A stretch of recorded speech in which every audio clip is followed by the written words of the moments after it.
Hello friends, welcome to the curious minds. I hope आप सभी बहुत अच्छे होंगे और हेल्दी होंगे। तो आज का जो लेसन है ये बहुत ज़्यादा इम्पोर्टेंट है, स्पेशली 9th-10th के स्टूडेंट्स के लिए, क्योंकि आज हम मोस्ट इम्पोर्टेंट केमिकल कंपाउंड्स और उनके फॉर्मूलाज़ के बारे में बात करेंगे। क्योंकि सबसे ज़्यादा जो प्रॉब्लम आती है स्टूडेंट्स को केमिस्ट्री में वो यही आती है कि उन्हें जो केमिकल कंपाउंड्स हैं उनके नाम और उनके फॉर्मूलाज़ याद नहीं होते और बहुत ज़्यादा कंफ्यूज रहते हैं वो इसी में। इसके लिए हम आज जितने भी केमिकल कंपाउंड्स हैं जो 9th-10th में यूज़ होंगे उन सभी को बहुत ही इंटरेस्टिंग तरीके से पढ़ेंगे। तो सबसे पहले हम डाई, ट्राई और टेट्रा मॉलिक्यूल्स के बारे में पढ़ते हैं। जो सबसे पहले है ऑक्सीजन। ऑक्सीजन हमारे इन्वायरमेंट में बहुत ज़्यादा अमाउंट में प्रेजेंट है। ये कलरलेस होती है, हाईली रिएक्टिव होती है और ये लाइफ के लिए बहुत ज़रूरी है और ये गैस काफ़ी फ्लेमेबल भी होती है। अब जो नेक्स्ट है वो है नाइट्रोजन। नाइट्रोजन हमारे इन्वायरमेंट में सबसे ज़्यादा अमाउंट में प्रेजेंट है। ये काफ़ी इनर्ट होती है, जल्दी से रिएक्ट नहीं करती और जो लिक्विड नाइट्रोजन है उसका टेम्परेचर बहुत ज़्यादा कम होता है। इसका फॉर्मूला है N2। इसके बाद आता है आर्गन।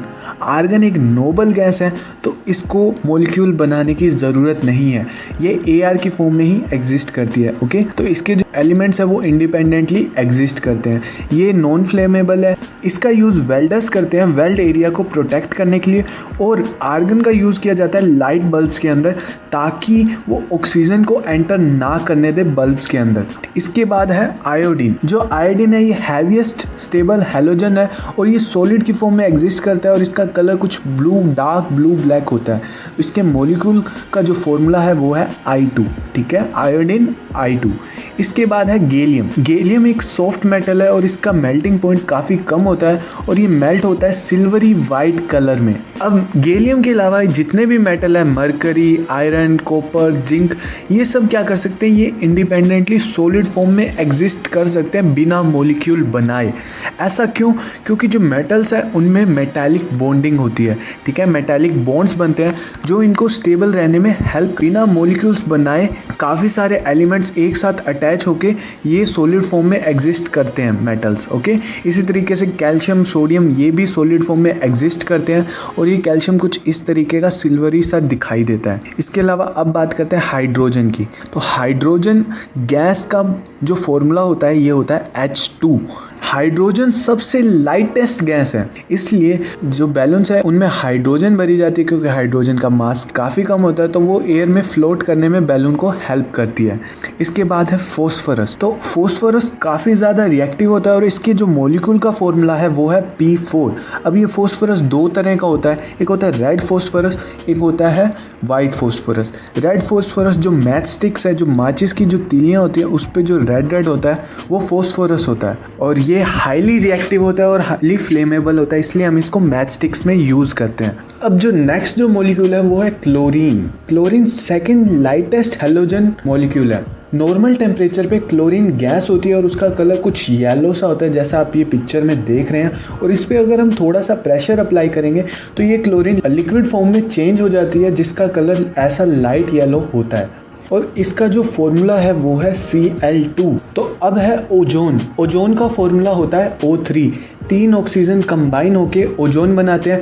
ये ऑक्सीजन का एलोट्रोप है, इसका फॉर्मूला होता है O3। यह जो हमारी अर्थ की जो ओजोन लेयर है जो प्रोटेक्ट करती है हमें सन की रेडिएशन से, वहाँ पर ओजोन के काफ़ी सारे मॉलिक्यूल्स प्रेजेंट है और ये एक गैस है जिसका कलर होता है पेल ब्लू। नेक्स्ट है ब्रोमीन। तो ब्रोमीन का फॉर्मूला होता है Br2 और ये एक रेड ब्राउन लिक्विड है। Okay, bromine normally red brown colour का एक लिक्विड होता है और ब्रोमीन का यूज़ हम करते हैं एग्रीकल्चर केमिकल्स में, डाइज में। अब नेक्स्ट है सल्फर। सल्फर एक येलोइश क्रिस्टल कंपाउंड है जिसका फॉर्मूला होता है S8। ओके, इसकी कोई स्मेल नहीं होती, कोई टेस्ट नहीं होता, सल्फर कुछ ऐसा दिखाई देता है। अब नेक्स्ट हम बात करेंगे ऑक्साइड्स के बारे में। तो सबसे पहले है वाटर। वाटर आप सबको पता ही है, ये हमारी लाइफ के लिए बहुत इंपॉर्टेंट है, हमारी बॉडी को बहुत ज़्यादा ज़रूरत होती है वाटर की। वाटर का फॉर्मूला होता है H2O। नेक्स्ट है कार्बन डाइऑक्साइड। कार्बन डाइऑक्साइड का फॉर्मूला होता है CO2। ये भी कलरलेस ऑर्डरलेस गैस है। जब रेस्पिरेशन होता है तो हम कार्बन डाइऑक्साइड को एमिट करते हैं और ऑक्सीजन को इनहेल करते हैं। नेक्स्ट है कैल्शियम ऑक्साइड। अब कैल्शियम ऑक्साइड का फॉर्मूला होता है CaO। और ये यूज़ होता है, ये नॉर्मली जो हम घर पे वाइट वॉश वगैरह कराते हैं तो हम क्या करते हैं, कैल्शियम ऑक्साइड का यूज़ करते हैं। ओके, और कैल्शियम ऑक्साइड बनता है लाइमस्टोन से। नेक्स्ट है कार्बन मोनोऑक्साइड। ठीक है, तो कार्बन मोनोऑक्साइड, इसकी डेंसिटी एयर से कम होती है, इसका फॉर्मूला होता है CO। और ये टेस्टलेस फ्लेमेबल गैस है, ये काफ़ी फ्लेमेबल होती है और इसकी डेंसिटी काफ़ी कम होती है। नेक्स्ट जो ऑक्साइड है वो है कॉपर ऑक्साइड। कॉपर ऑक्साइड एक ब्लैक सॉलिड होता है, इसका फॉर्मूला होता है CuO। क्या फॉर्मूला होता है? CuO। तो जब कॉपर ऑक्सीजन के साथ रिएक्ट करता है तो कॉपर ऑक्साइड बनता है। नेक्स्ट है एल्यूमिनियम ऑक्साइड। अब एल्यूमिनियम ऑक्साइड का फॉर्मूला होता है Al2O3। क्या फॉर्मूला होता है? Al2O3, एल्यूमिनियम ऑक्साइड का। अब जो एल्यूमिनियम ऑक्साइड है ये इनर्ट है, ये जल्दी से रिएक्ट नहीं करता, ये सॉलिड होता है और ये वाइट एमोर्फस मटेरियल होता है और ये इंडस्ट्रीज़ में यूज़ होता है काफ़ी ज़्यादा। अब नेक्स्ट है जिंक ऑक्साइड। जिंक ऑक्साइड का फॉर्मूला होता है ZnO।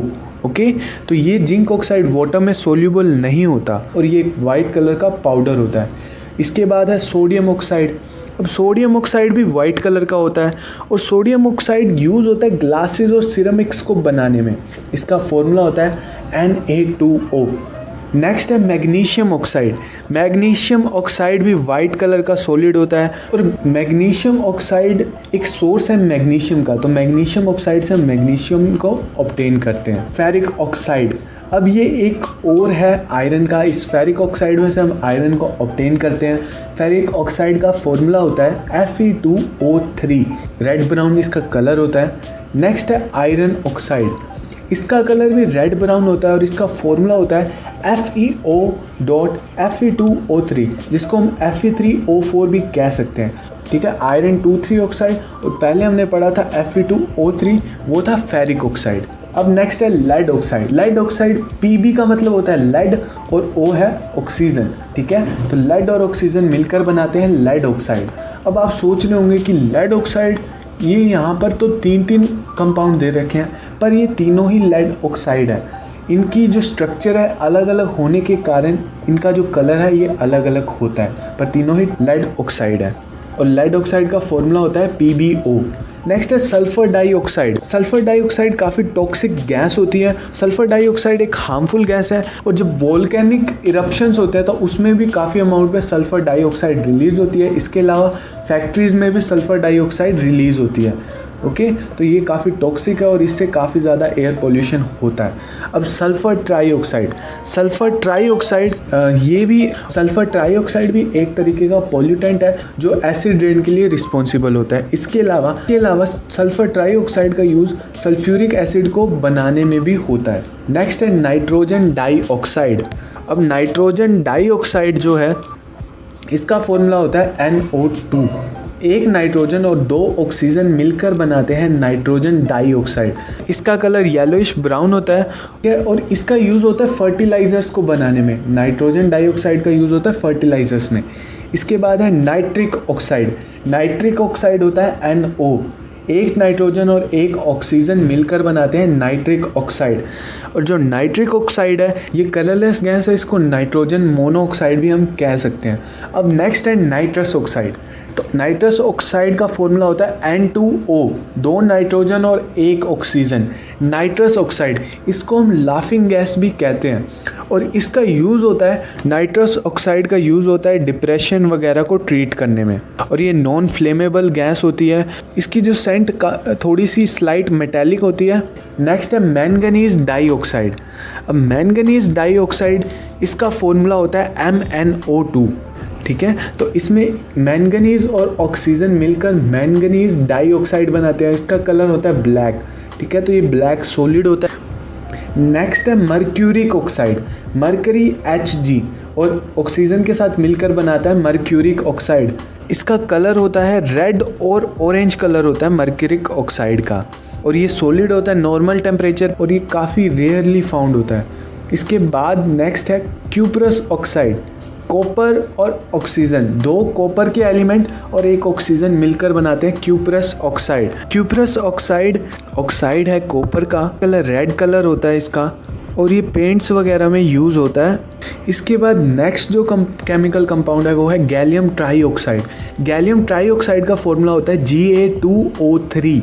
ओके, तो 2 गैलियम के एलिमेंट और 3 ऑक्सीजन के एलिमेंट मिलकर बनाते हैं गैलियम ट्राईऑक्साइड, जिसका कलर होता है वाइट। ये वाइट कलर होता है और ये वाटर में सोल्यूबल नहीं होता, ये सॉलिड फॉर्म में होता है और ये इसका यूज़ कमर्शियल पर्पजेज़ में होता है। अब नेक्स्ट है पोटेशियम परमैंगनेट।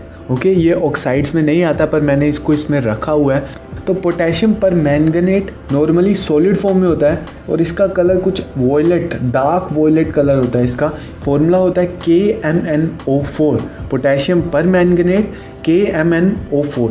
इसको हम जब वाटर में डालते हैं तो ये कुछ ऐसा पर्पल सा सॉल्यूशन मिलता है जिसको हम पोटेशियम परमैंगनेट सॉल्यूशन बोलते हैं। ओके, तो इसका फॉर्मूला याद रखना KMnO4। इसके बाद है हाइड्रोजन पर ऑक्साइड। अब हाइड्रोजन पर ऑक्साइड का फॉर्मूला होता है H2O2। तो ये भी एक तरीके का लिक्विड होता है, कलरलेस होता है और उसमें 2 हाइड्रोजन और 2 ऑक्सीजन से मिलकर बना होता है। इसके बाद नेक्स्ट है कोबाल्ट ऑक्साइड। कोबाल्ट ऑक्साइड का फॉर्मूला होता है COO। CO का मतलब कोबाल्ट, O का मतलब ऑक्साइड। अब इसका जो कलर होता है ये ग्रेइश ब्लैक पाउडर होता है। ठीक है, ये सिरेमिक्स में, इंडस्ट्रीज़ में यूज़ होता है। नेक्स्ट है फॉस्फोरस ऑक्साइड, फॉस्फोरस पेंटाऑक्साइड। अब इसका फॉर्मूला होता है P4O10। ठीक है, तो यहाँ पर P2O5 के 2 मॉलिक्यूल्स अटैच होकर P4O10 बनाते हैं। तो ये वाइट पाउडर होता है। इस यहाँ पर ऑक्साइड्स हो गए हमारे कंप्लीट। अब बारी है सल्फेट्स की। ठीक है, तो सबसे पहले कॉपर सल्फेट। कॉपर सल्फेट को हम बोलते हैं ब्लू क्रिस्टल भी बोलते हैं। तो कॉपर सल्फेट का जो फॉर्मूला होता है वो होता है CuSO4। Cu कॉपर है, SO4 सल्फेट। ये है कॉपर सल्फेट। इसका कलर ऐसा कुछ ब्लू कलर के क्रिस्टल होते हैं और जब हम इसको वाटर में डालते हैं या सॉल्यूशन बनाते हैं तो उसका कलर कुछ, तो ये कुछ इसका सॉल्यूशन कुछ ब्लू कलर का लिक्विड होता है। अब नेक्स्ट है सल्फ्यूरिक एसिड। जो सल्फ्यूरिक एसिड की जो रिएक्शंस होती है ये हाईली एक्सोथर्मिक होती है। इसके अलावा जो सल्फ्यूरिक एसिड है ये कलरलेस होता है, ऑडरलेस होता है। इसका फॉर्मूला होता है H2SO4। हाइड्रोजन और सल्फेट मिलकर बनाते हैं सल्फ्यूरिक एसिड। नेक्स्ट है अमोनियम सल्फेट। अमोनियम सल्फेट का फॉर्मूला होता है NH4 की ट्वाइस SO4।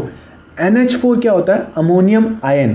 तो अमोनियम आयन और सल्फेट मिलकर बनाते हैं अमोनियम सल्फेट। अमोनियम सल्फेट एक सॉल्ट है जिसका कलर वाइट होता है और ये सोइल फर्टिलाइजर्स, ठीक है, फर्टिलाइजर्स वगैरह में अमोनियम सल्फेट का यूज़ होता है। नेक्स्ट जो सल्फेट है वो है एल्यूमिनियम सल्फेट। एल्यूमिनियम सल्फेट का फॉर्मूला होता है Al2SO4 की थ्राइस। तो 3 सल्फेट आयन और 2 एल्यूमिनियम मिलकर एल्यूमिनियम सल्फेट बनाते हैं। इसका कलर होता है वाइट। तो ये सोल्यूबल होता है वाटर के अंदर और इसका यूज़ होता है वाटर की प्योरीफिकेशन, ठीक है, जो ड्रिंकिंग वाटर है उसको प्योर करने के लिए हम एल्यूमिनियम सल्फेट का यूज़ करते हैं। नेक्स्ट है potassium sulphate. Potassium sulphate water soluble solid है और इसका यूज़ होता है फर्टिलाइजर्स में। इसका फॉर्मूला है K2SO4, 2 पोटेशियम और 1 सल्फेट मिलकर पोटेशियम सल्फेट बनाते हैं।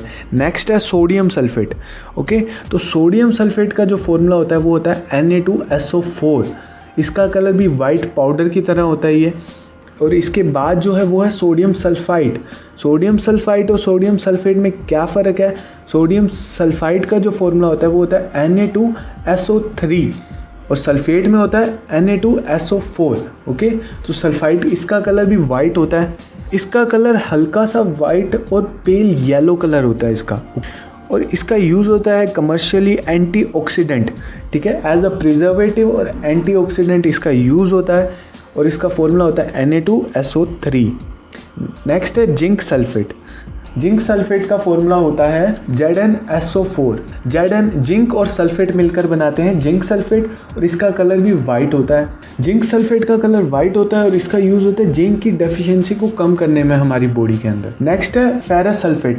फेरस सल्फेट ग्रीन कलर के क्रिस्टल्स होते हैं और इसको जब हम वाटर में डालते हैं तो हमें कुछ ग्रीन कलर का सॉल्यूशन मिलता है जिसको हम आयरन सल्फेट भी बोलते हैं। इसका फॉर्मूला होता है FeSO4, मतलब कि एक आयरन और सल्फेट मिलकर बनाते हैं फेरस सल्फेट। इसका यूज़ होता है नॉर्मली आयरन की डेफिशिएंसी को कम करने के लिए हमारी बॉडी के अंदर। नेक्स्ट है जिप्सम। तो जिप्सम एक सॉफ्ट सल्फेट है, ठीक है, इसका फॉर्मूला होता है CaSO4.2H2O, ठीक है, कैल्शियम सल्फेट प्लस वाटर से क्या बनता है, जिप्सम बनता है। तो जिप्सम को ही हम प्लास्टर ऑफ पेरिस बोलते हैं और इसकी प्रॉपर्टी होती है ये सूखने के बाद बहुत ज़्यादा हार्ड हो जाता है। अब बारी है कार्बोनेट्स की। हमने सल्फेट्स पढ़ लिया, अब हम पढ़ेंगे कार्बोनेट्स के बारे में। सबसे पहले है कैल्शियम कार्बोनेट। कैल्शियम कार्बोनेट कैसे बनता है? तो कैल्शियम कार्बोनेट को हम बोलते हैं लाइमस्टोन। तो कैल्शियम कार्बोनेट, जब कैल्शियम हाइड्रोक्साइड को हम जब हमारे घर पे पेंट होता है तो उसको जब हम दीवार पे सूखने के लिए रख देते हैं तो वो कार्बन डाइऑक्साइड के साथ मिलकर वो बनाता है कैल्शियम कार्बोनेट। वाइट कलर के सॉलिड होता है। इसके बाद है सोडियम कार्बोनेट। सोडियम कार्बोनेट का फॉर्मूला होता है Na2CO3। कार्बोनेट CO3 और Na2 मिलकर बनाते हैं सोडियम कार्बोनेट। ये वाइट कलर के क्रिस्टल्स की तरह होता है जैसा पिक्चर में आप देख रहे हो। इसके बाद है पोटेशियम कार्बोनेट। पोटेशियम कार्बोनेट ये एक वाइट सॉल्ट है। पोटेशियम के 2 एलिमेंट और एक कार्बोनेट का आयन मिलकर बनाते हैं पोटेशियम कार्बोनेट। ये सोल्यूबल होता है वाटर के अंदर। पोटेशियम कार्बोनेट का यूज़ होता है सोप और ग्लास को बनाने के अंदर। नेक्स्ट है जिंक कार्बोनेट। जिंक कार्बोनेट भी एक वाइट क्रिस्टलाइन सॉलिड है। ये वाटर में सोल्यूबल नहीं होता। ये हमारे इन्वायरमेंट के लिए थोड़ा हज़ार्डियस होता है। इसके बाद जो नेक्स्ट है वो है बेकिंग पाउडर। ठीक है, बेकिंग पाउडर को हम सोडियम हाइड्रोजन कार्बोनेट भी बोलते हैं। इसका फॉर्मूला होता है NaHCO3। ठीक है, NaHCO3। तो हम फूड वगैरह बनाने के अंदर हम बेकिंग सोडा का यूज़ करते हैं। ठीक है, इसका फॉर्मूला होता है NaHCO3। इसको हम सोडियम हाइड्रोजन कार्बोनेट भी बोलते हैं। यहाँ पर हमारे ऑलमोस्ट 55 के आसपास कंपाउंड कवर हो गए हैं। इतने ही कंपाउंड अभी और हैं जिसको हम पार्ट सेकंड में कवर करेंगे। तो पार्ट सेकंड में भी हम 55 के आसपास कंपाउंड्स को पढ़ेंगे। आई होप आपको वीडियो अच्छी लगी होगी और ये वीडियो सच में काफ़ी इंपॉर्टेंट है, तो ये अपने फ्रेंड्स के साथ ज़रूर शेयर करें। और अगर आपको किसी और टॉपिक पे भी वीडियो चाहिए तो आप कमेंट कर सकते हो कमेंट बॉक्स में, उस पर भी मैं वीडियो बनाऊँगा। तो मिलते हैं नेक्स्ट वीडियो में। Thank you very much.